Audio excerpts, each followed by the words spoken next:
Thank, thank God for the opportunity to join you during this last Sunday of the year worship service. Pero meron pa tayong scripture reading ata bago ako magsimula. Giselle? Okay, sige. Sige. So, I'd like to request Giselle to read for us the scripture, yung ating text for today.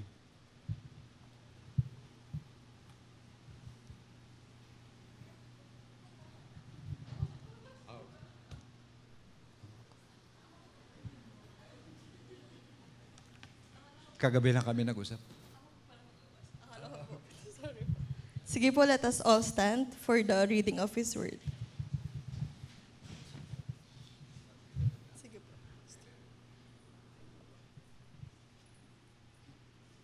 Let us open our Bibles in John chapter 9, verses 1 to 11. Again po, John chapter 9, verses 1 to 11.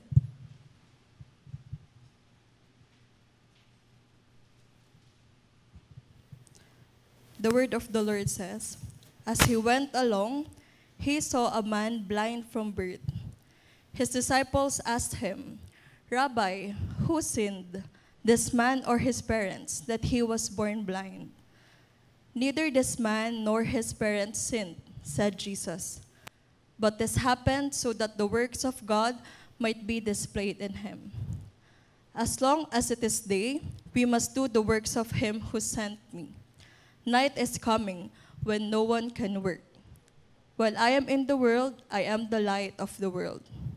After saying this, he spit on the ground, made some mud with the saliva, and put it on the man's eyes. 'Go,' he told him, 'wash in the pool of Siloam.' This word means sent.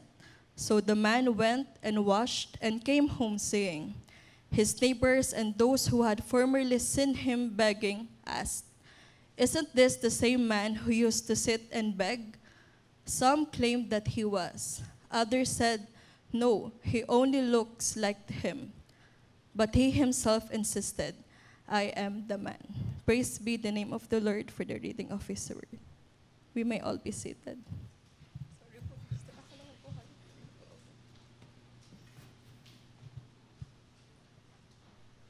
I asked the Lord kung ano yung God's word for us today, this morning.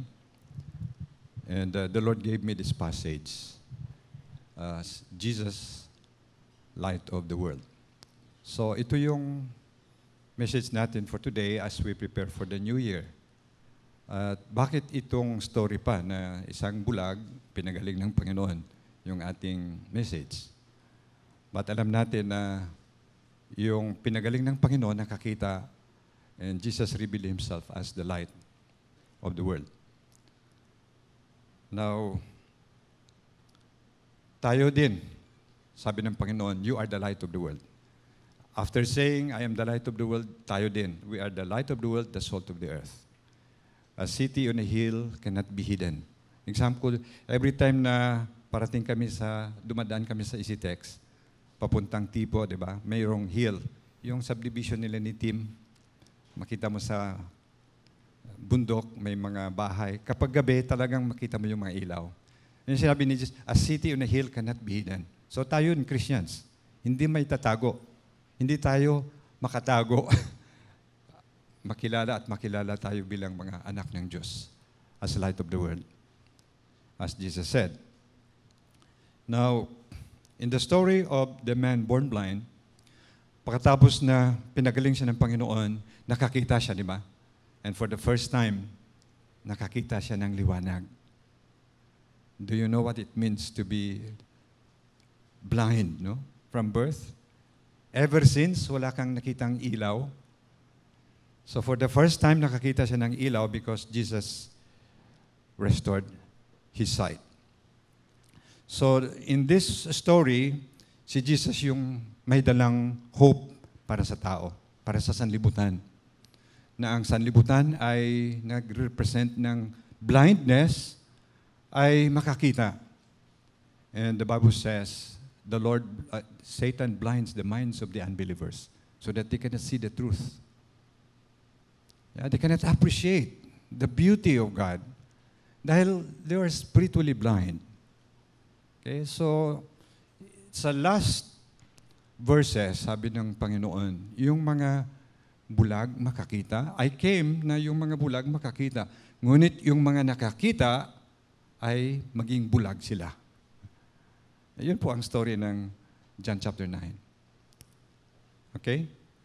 And I hope the Lord will speak to us this morning. I trust na ang Diyos makipag-usap sa atin at sa Kanyang pangungusap sa atin, tayo ay i-embrace natin yung truth ng Panginoon. Okay? Because the truth, know the truth, and the truth shall set you free. If you look at yung progression ng John chapter 9, verse 1, this man was blind from birth. Okay? Paglabas niya, bulag na siya. And then verse 2, nagtanong yung mga disciples, sinong may sala? Ang kanyang magulang or siya, na siya ay bulag? So sabi ng Panginoon, hindi ang parents niya, hindi siya ang nagkasala dahil bulag siya. But verse 3, ito yung purpose, ito yung pinaka-purpose. Kung bakit God allows him to be blind, ito yung purpose. That the works of God should be revealed upang mahayag sa kanya ang mga gawa ng Diyos. Okay, nakita nyo? Marami tayong question dito. Minsan mahirap to unawain, di ba? Naging bulag siya para on that day, mahayag ang Diyos. Ilang taon na to siya? May nag-estimate na around 30 years old itong bulag. Around 30 years old. Naging bulag siya for the last 30 years para on that day, mahayag yung light ng Diyos, makita yung gawa ng Diyos or mga gawa ng Diyos sa kanya. And look at verse 6. Ito yung method sa pagpagaling sa kanya. Okay? Jesus spat on the ground and made a clay with that saliva, dumura sa lupa. At gumawa ng putik. Parang nakakadiri naman yung method ni Jesus. Di ba? Dumura sa lupa at gumawa ng putik at nilagay sa mata. Yun ang nagpagaling sa kanya. Anyway, Jesus did it. Whatever method na pwede niya gagawin niya, di ba? Then verse 7, sabi niya sa bulag, go, humayo ka at maghugas ka dun sa pool of Siloam. Ibig sabihin, sent, pinadala. At nung bumalik siya ay nakakita. So, nakita mo yung element ng obedience dito? Go! At doon punta ka doon sa pool. At, maghugas ka ng mata mo. Then, ginawa niya. He went. Hindi natin alam how long he traveled to the pool of Siloam. Then, when he went home, nakakita siya. Diba? So, obedience is key to see the works of the Lord sa buhay ng tao. And then, verse 11. Anong ginawa niya nung siya'y nakakita? Siyempre naman, nung umuwi siya sa kanila, kilala siya 30 years old, adult na. Siyempre naman, nagtaka yung mga tao, mga kapitbahay. Di ba siya yung bulag? Di ba siya yun? Siyempre, kung anong maririnig mo, di ba bulag? Bakit nakakita? So tinanong, bakit nakakita ka? Sino nagpagaling sa'yo? Sabi niya, ang pangalan niya, Jesus Dumura lang siya sa lupa, tapos gumawa ng putik, nilagyan ng mata ko, tapos punta ako sa Siloam, and then gumaling ako. Saan siya? Hindi ko alam saan siya. Basta alam ko, I was blind, but now I see.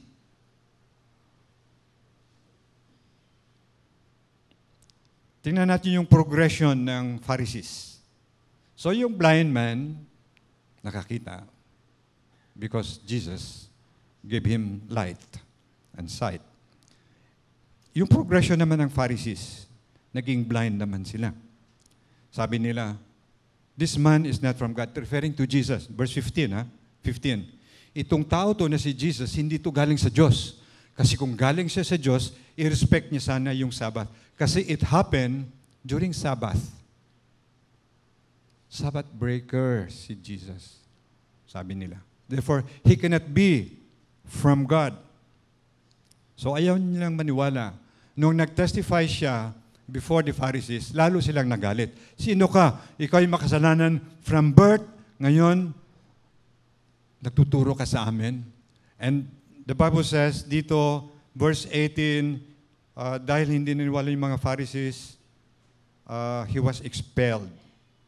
Okay? Pinalaya siya sa temple. Verse 34. They cast him out of the temple. Dahil nag-witness siya sa mga Pharisees. Ika'y makasalanan, tapos tuturuan nyo kami regarding Jesus. Verse 39, ito na. Sabi ni Jesus, pumarito ako sa sanlibutan, sa sanlibutang ito para, paghatol. Para sa paghatol. Upang ang hindi nakakita ay makakakita, at upang ang mga nakakita ay maging mga bulag. Okay, referring to the Pharisees, they were blind spiritually. Pero yung taong bulag, nakakita siya. So I trust na habang tayo ay, we call ourselves followers of Christ, we see the truth. We see the works of God. We appreciate, ang ganda pala ng Diyos. Ang ganda pala ng mga gawa ng Diyos. I cannot help but to worship Him and thank Him. So ang pinaka-problema dito, alam nyo sa story na to, is spiritual blindness. Yung religion ng mga Pharisees blinded their eyes to the truth about Jesus. Pwede mangyari sa atin. Either attitude or yung ating religious rules or mga pinapaniwalaan dahil doon ay hindi tayo nakakita sa truth ng Diyos. And therefore, we are not set free. So, yun ang progression. So, ang occasion kung kung kailan nangyari to, ay tinatawag na Feast of Dedication or Light. Yan. Yan kinumemorate ng mga Jews as a celebration nung ginawa ng Diyos na yung revolt ng Jewish Maccabees, di ba? May story yan eh. Nagtaka sila na kulang yung langis na nilagay nila sa lampara, pero hindi tumigil sa ilaw. Walang stop yung ilaw. So they believe that miraculously God supplied the light for the lamp all throughout na kailangan nila. Nawala na silang langis, pero patuloy pa yung light burning. So, sineselebrate nila every year. So that Jesus and His disciples went to Jerusalem to celebrate itong tinatawag na Feast of Dedication or Light. So, na-meet nila itong poor beggar or poor blind man. And then they asked, sinong may kasalanan? Siya ba or kanyang magulang? Sabi ni Jesus, neither his parents nor this man sinned. Hindi, walang nagkasala sa kanila.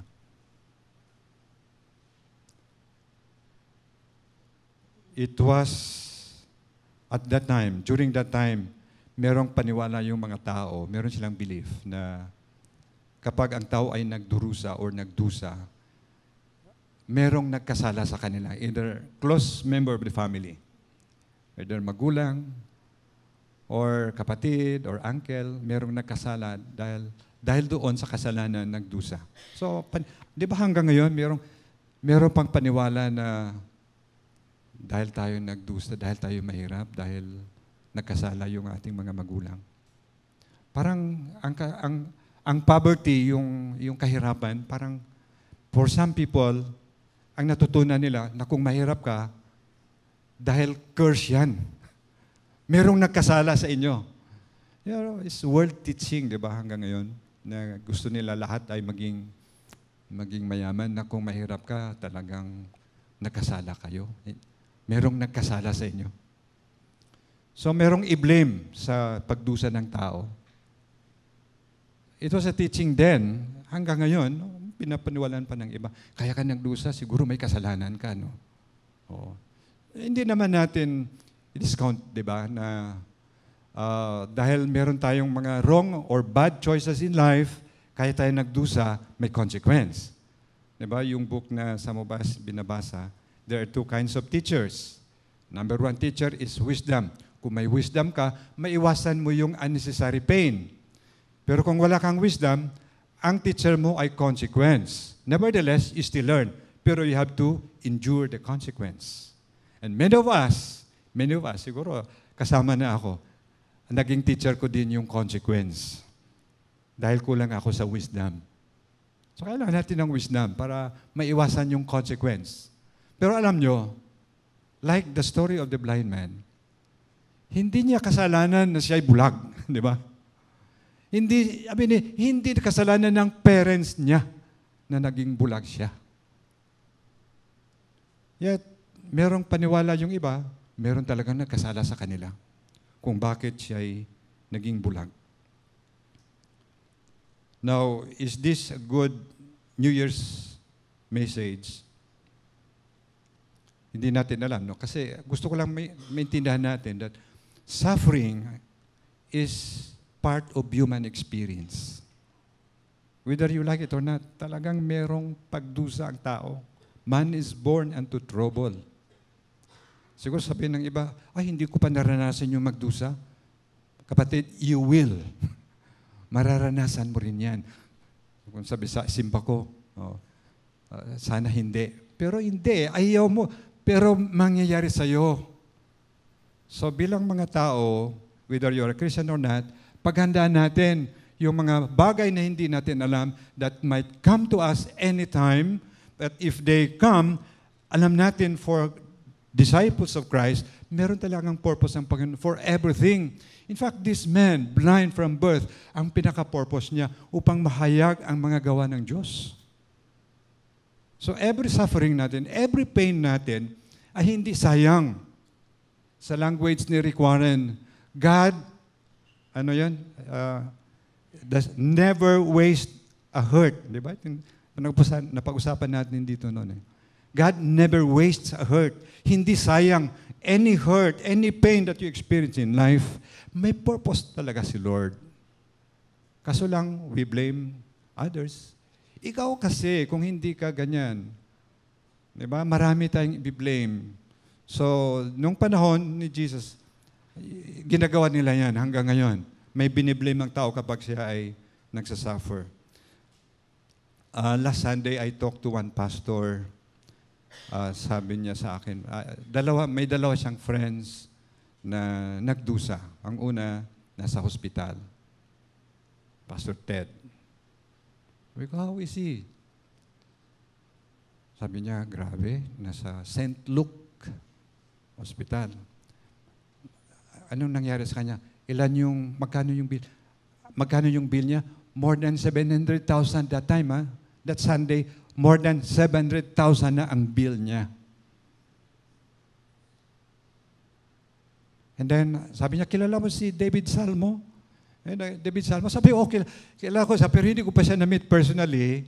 Nagpa-add lang siya sa akin sa social media. In-add ko naman siya nung nakita ko yung mga ministries niya. Hindi siya pastor. Kaya gumagawa siya ng ministry. Pati yung some of my family members, friend din niya. Talagang friendly siya sa mga Christians. Sabi niyo, ano nangyari sa kanya? Namatay siya, kinuha ni Lord. Pero sabi niya, matagal na siya dapat namatay. Pero the Lord extended his life. Ano cause ng death niya? Aneurysm. Hindi pa siya matanda. Nagdusa siya, kinuha ng Lord. Yung isa naman, hanggang yun sa ospital, napakamahal, napakataas yung bill nila. Whether you like it or not, magdusa ang tao. Pero sabi ko, anong purpose mo, Lord, kay Pastor Ted? I know, we're friends with Pastor Ted. Ano yung purpose? Hindi natin alam eh. So hindi natin alam 2025. what is in store for us. Hindi natin alam. Alam ni Lord lahat. And therefore, it's just proper na trust Him with all your heart. Love Him with all your heart. Submit. Lord, I submit to you with all my heart. Hindi ko pa, wala pang 2025, pero Lord, I want to submit to you. As you have carried me through 2024, you will carry me through for another year. Hindi ko alam what is ahead for me, but you are already there for me. Now, we understand that suffering for bad choices, tama, meron talaga yan. Pero, mga kapatid, meron ding mga reasons kung bakit God has to let us go through suffering. Bakit may mga babies na born sila na blind? Bakit meron kaming kilala na ang baby niya na born na walang skull, paglabas ng bata, namatay? Innocently. They died innocently. And there are stories in the Bible na maraming namatay na wala silang kasalanan. Luke 13, merong tawag na Tower of Babel. Nag-collapse yung tower. Alam nyo, kakita kayo ng mga tower, di ba? Hindi ko alam kung yung mga tower nung panahon. Nag-collapse yung tower dun sa, hindi, Tower of Babel, hindi. Tower of Siloam, nag-collapse. Then how many people died innocently? 18 people died. They died innocently. Wala silang ginawang masama. Nag-collapse lang yung tower, natamaan sila, namatay sila. While it is true na may consequence, yung ibang mga result ng consequence, yung suffering, pero merong mga reasons na hindi natin alam behind the suffering of humanity, of man. Not only in Jesus, malalaman natin yung purpose ng lahat. Di ba? Nasabi niya sa verse 4, verse 3, nangyari ito upang mahayag ang mga gawa ng Diyos. And then verse 4 naman, sabi niya, patuloy tayong gumawa sa mga gawa ng Diyos habang araw pa. Because when it is night, we cannot work anymore, the work of God. Ano yung work ni Lord na dapat gawin natin? Ang work niya. Di ba? During this time, He was teaching His disciples kung paano i-win ang world kasi ang utos is to go and make disciples of all nations. Di ba? Yun ang work niya. So He was training the disciples to do the work of God. Work of God ang kanyang ginagawa. Set the captives free. Heal the blind, heal the sick, raise the dead, upang mahayag ang mga gawa ng Diyos. So yun ang pinaka-purpose.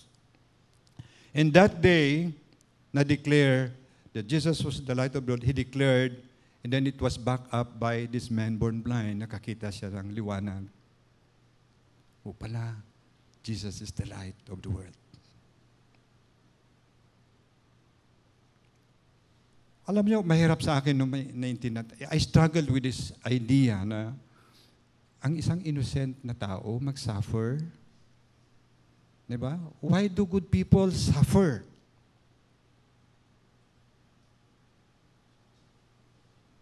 I struggled a lot. Diba? Pero itong story na to tells us one explanation. May purpose. And it gives me the lesson na hindi is not about me, but it's about Him who created me. Alam niyo yung Nick Ministry, yung founder na wala siyang mga paa, walang mga kamay. Diba? Alam niyo yung prayer niya, Lord, give me arms and legs. Yung Canadian evangelist, give me arms and legs. If not, Lord, if you will not give me arms and legs, change my heart. Renew my mind. Ano si Nick ngayon? He's one of the greatest leaders na nagpahayag ng mga gawa ng Diyos around the world. Nakaka-encourage makinig sa Kanya. Wala siyang legs, wala siyang arms, but he's preaching the Word of God. He's very happy. One of the happiest persons in the world, siya. And there was a time he attempted to commit suicide, pero ang Diyos nakipag-usap sa kanya na may plano siya sa kanyang buhay. Tayo, ano yung mga kondisyon natin sa buhay? Kailangan natin, Lord, change my heart. Renew my mind para mahayag yung inyong mga gawa sa aking buhay, sa aking kondisyon, sa aking circumstances in life. How about poverty and suffering? This is another reality, no? Yung bang paniwala ng iba? Of course, nabasa niyo siguro yan na hindi kasalanan if you are born poor. Pero kasalanan daw kapag ikaw ay mamatay na mahirap. Hindi ba narinig yun? Hindi, pero merong sinabi si Jesus. Look at Jesus. Luke 6:20. Ito. Blessed are you who are poor, for yours is the kingdom of God. Kung mahirap ka, I'm referring to the disciples, ha? Yun ang context. If you are poor, you are blessed, for yours is the kingdom of God. Ang ibig sabihin ba, lahat ng mahirap ay blessed? Hindi naman siguro, di ba? Kaya yung iba, poor, kawawa naman kami, di ba? Self-pity, yun talagang poor. Kinakawawa ang sarili. And self-pity is sin. But you know what, yung aming professor sa AGS noon sa Old Testament, meron siyang conclusion sa aming subject sa Psalm. Ang conclusion niya, God is for the poor. God's heart is for the poor. He loves the poor. So ibig sabihin, it's real. Poverty is real. Merong iba, kahit anong gawin nila sa buhay, talagang they remain poor. Paano mo i-apply itong Luke 6:20? Di ba? He's referring to his disciples, you are poor, but yours is the kingdom of God. Mayaman kayo. You're still rich. Kaya Jesus Christ came, di ba?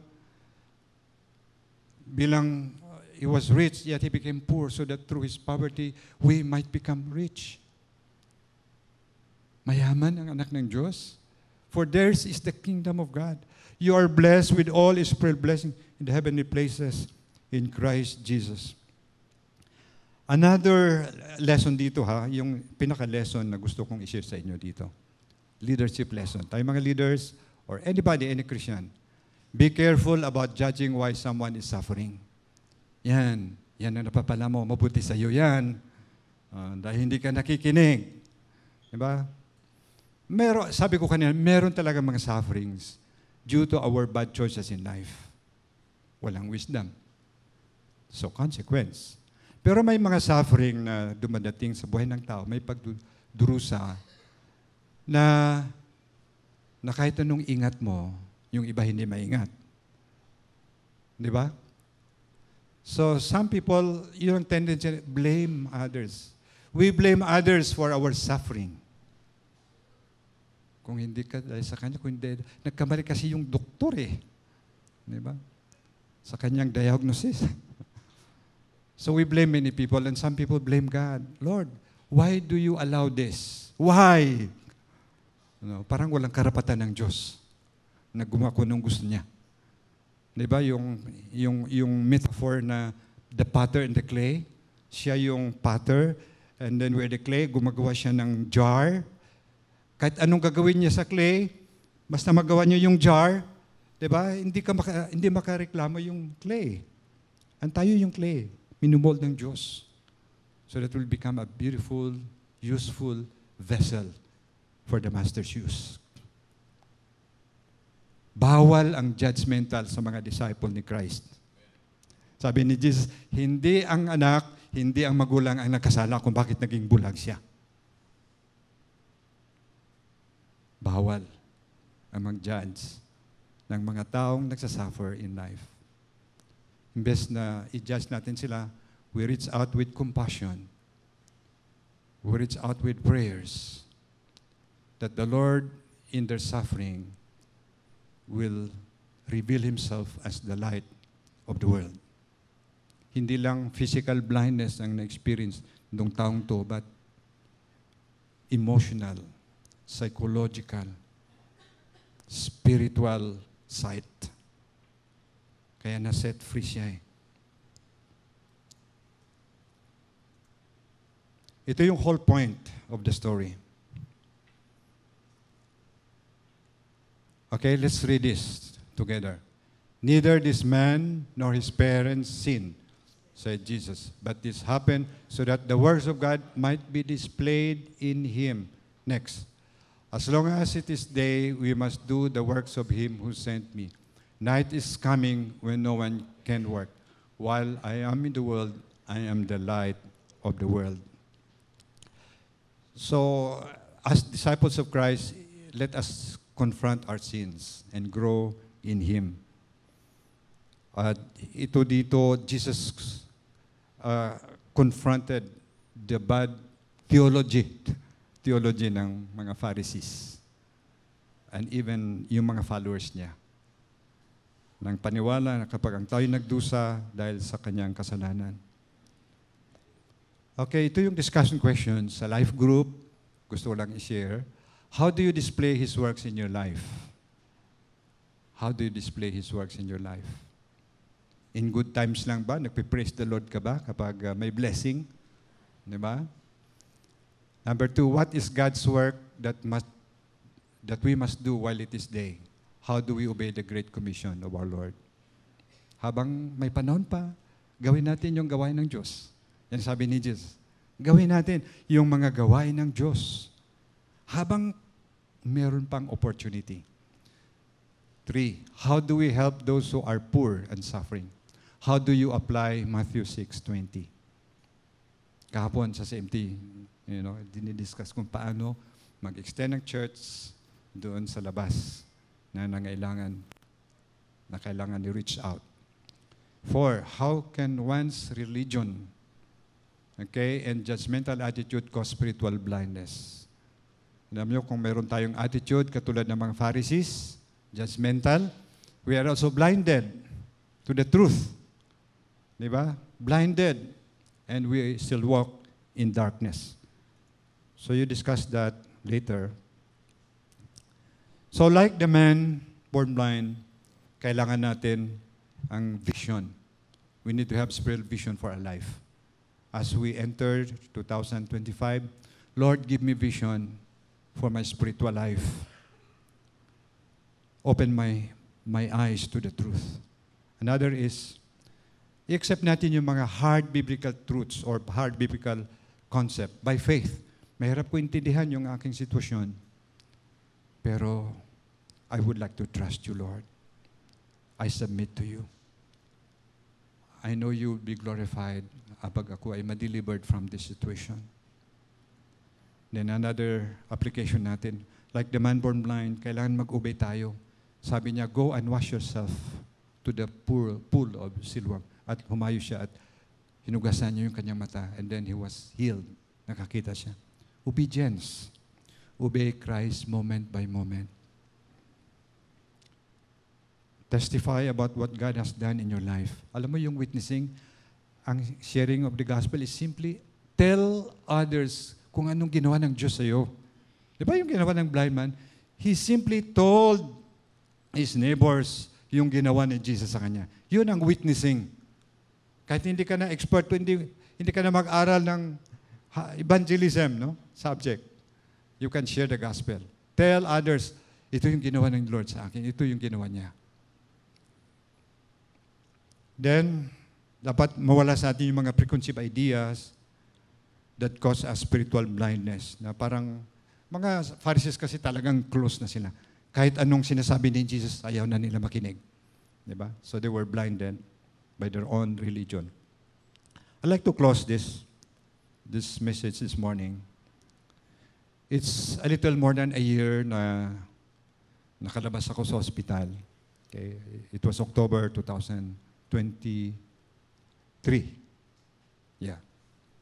And December na ngayon.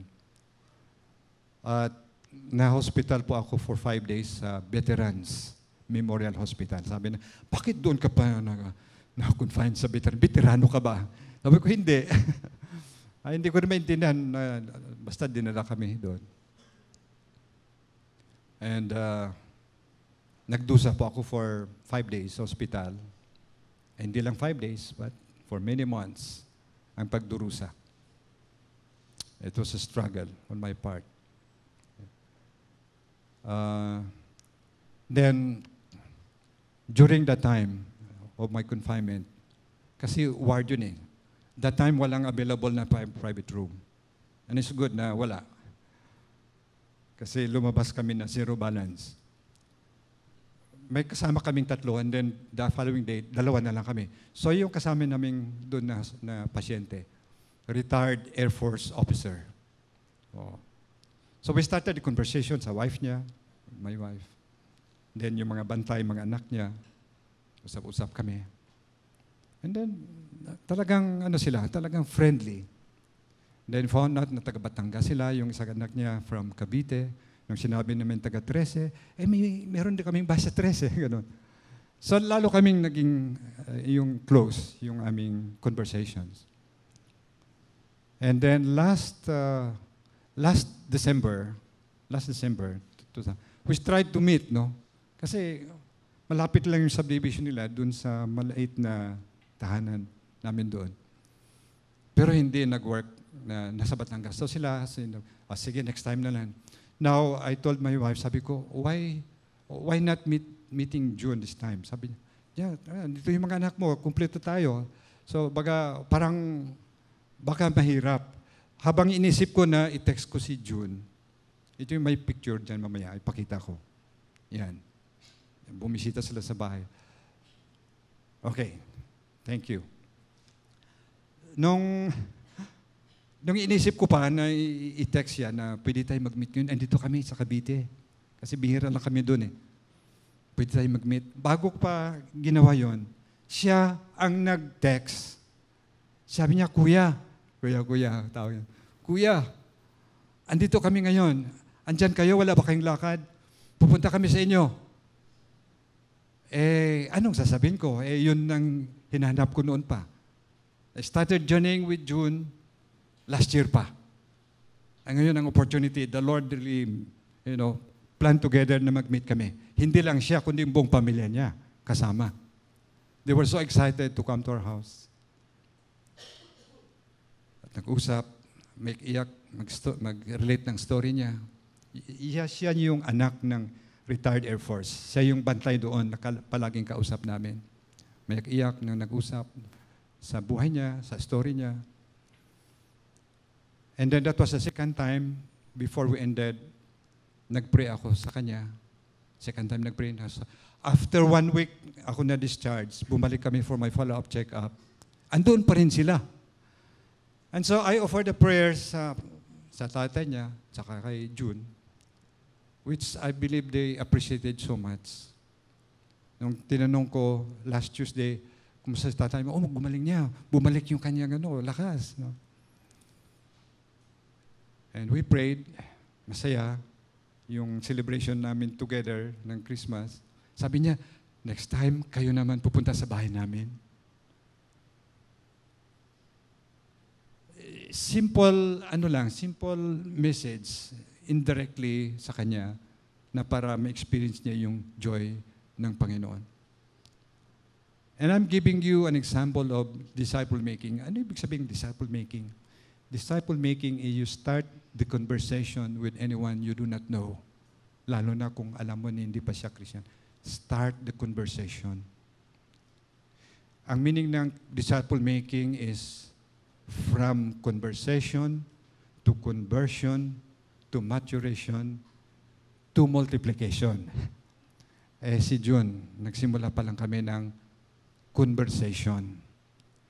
At andun na ngayon malapit na sa spiritual conversation. Yung tinuturo ni Jesus na you plant, you sow, and then you reap. Madaanan mo yan if you are discipling somebody. Okay? Gagawa siya ng desisyon. So pinag-pray ko na darating kami doon na June will make a decision to receive Christ as Lord and Savior. Now, ano ang point ko dito? Bakit i-share ko? Ba't na-share ko to? At the lowest moment of my life, the Lord enabled me to journey with a family through conversations. and be able to pray for them despite of my condition that time. And see them grow and know the Lord. Mahaba ang journey kasi yung disciple making, kapatid.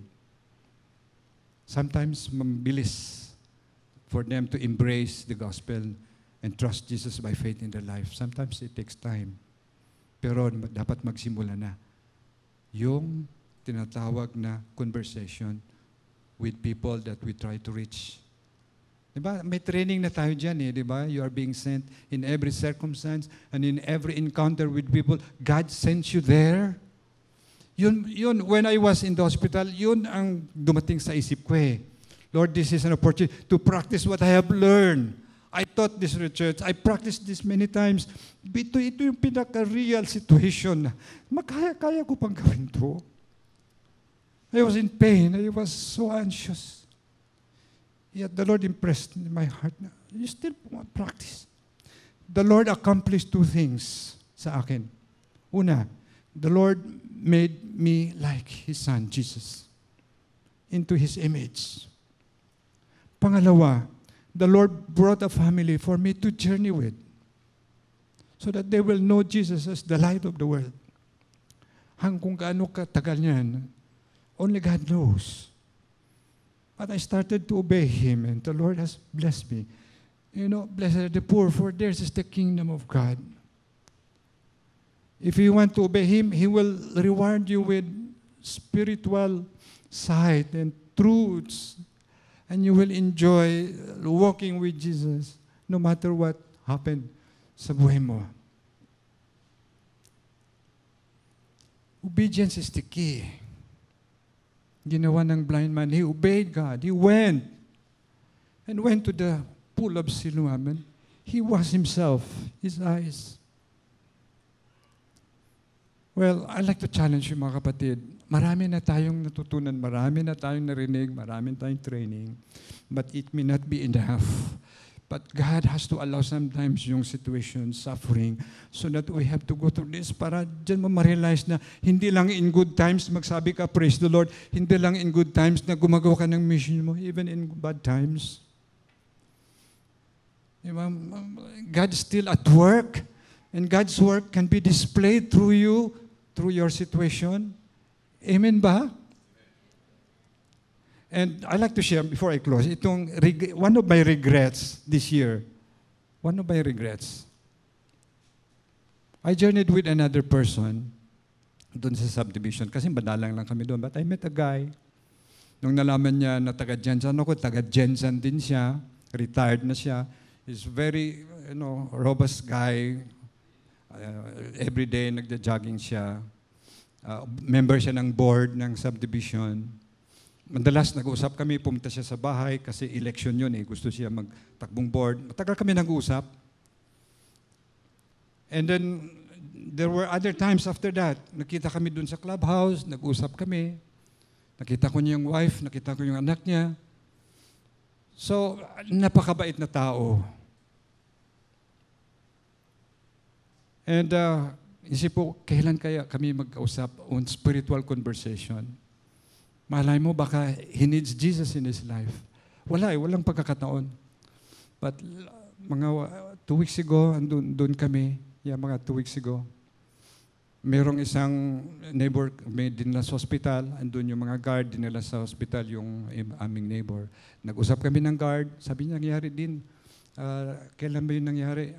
Na yung member ng board, dinala sa hospital, sa heart center, pero he was not able to make it, namatay siya. Sabi ko, sino? And then he described, sabi, siya pala. Every day dumadaan sa bahay, I thought I could share Christ to him, pero wala na siya.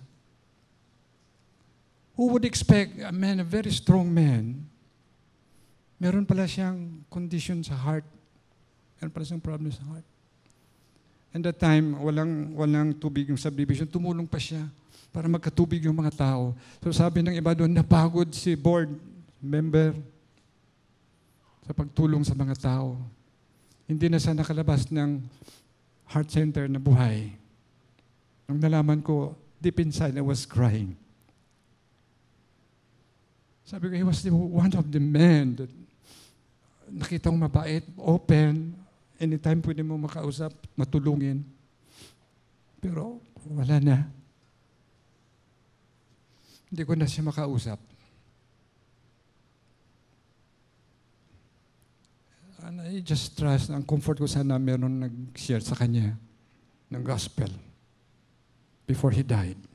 Sana. Or sa Jensan pa siya, sana naka-encounter siya ng mga Christian na naka-share sa kanya ng gospel. If not, then I don't know. He might be lost forever. Ano sabi sa Ezekiel? I will hold you accountable for the blood of sinners if you fail to warn them. You are accountable sa blood ng mga makasalanan kung hindi nyo sila kinausap na tungkol sa Diyos. Well, yun po ang message natin sa 2025, pagpasok ng 25. Jesus, the light of the world, siya nagbibigay ng hope sa mga tao.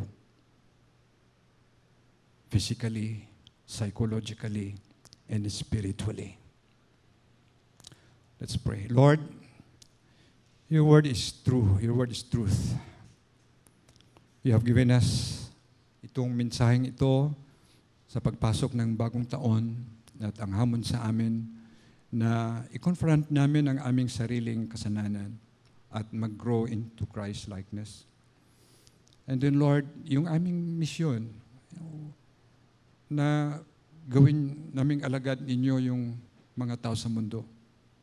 That's our mission, Lord.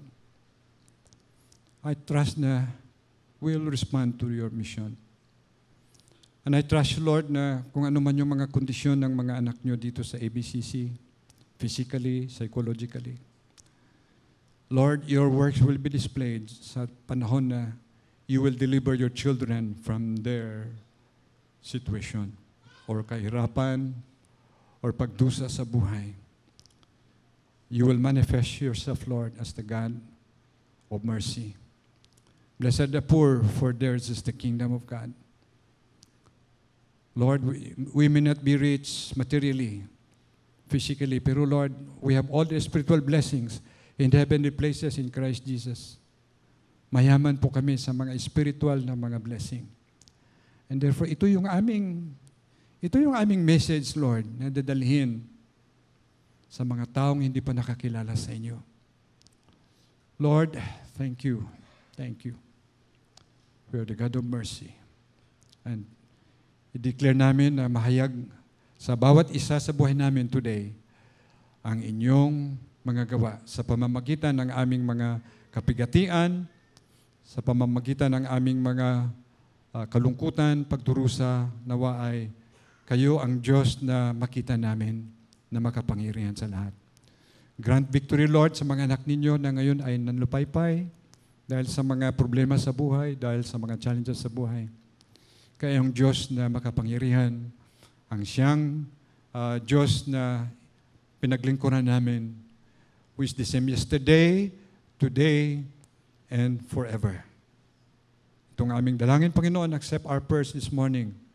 In Jesus' name, Amen and Amen. I-welcome natin si Lovejoy for a response song. That through the song po, patuloy tayong manalangin kung ano yung ginawa ni Lord sa atin ngayong umaga, kung ano yung pinakita niya sa atin.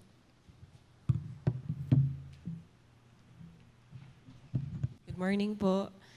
And we had a very wonderful message this morning. So as we share also this song, nawa, this song speak to our hearts. And it says no, na we should speak Jesus in every areas of our lives. So glory to the Lord. And siya po ang mapapurihan sa awitin na ito.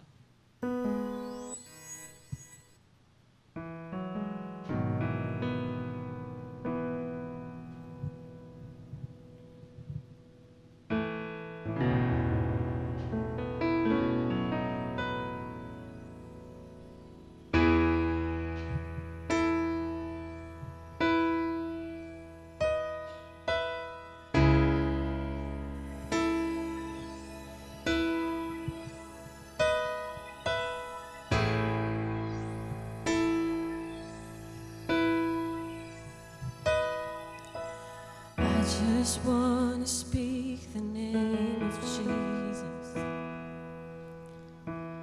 over every heart and every mind, 'cause I know there is peace within your presence. I speak Jesus.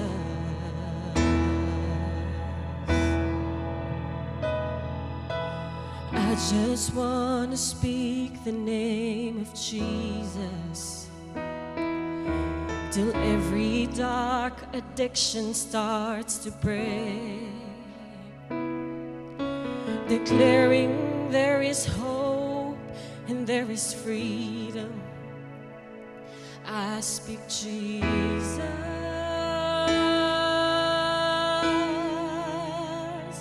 Your name is power. Your name is healing. Your name is life. Break every stronghold. Shine through the shadows. Burn like a fire.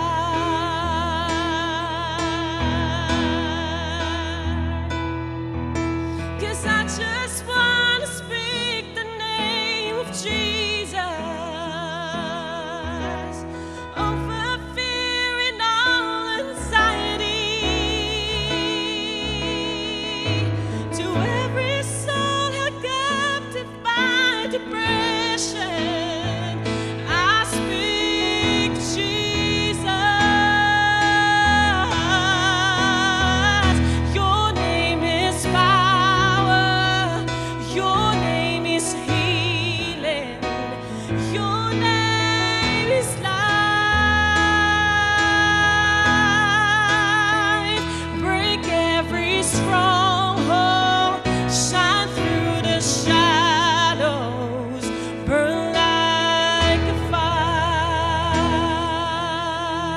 If you know the song, sing with me and let's declare. Shout Jesus from the mountains, Jesus in the streets, Jesus in the darkness over every enemy. Oh, Jesus for my family, I speak the holy name, Jesus.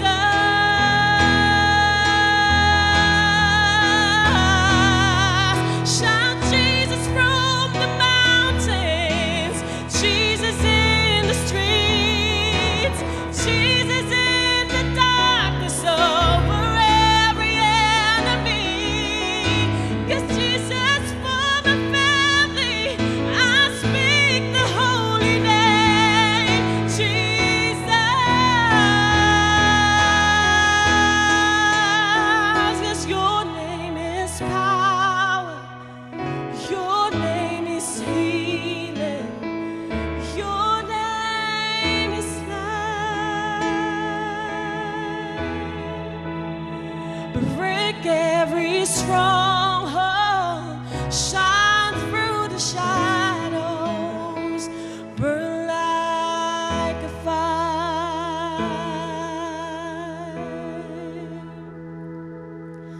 'Cause I just want to speak the name of Jesus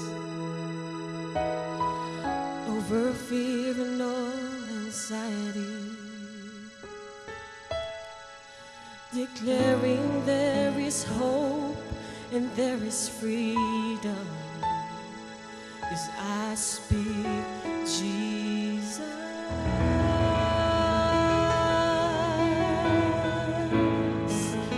Glory to God po.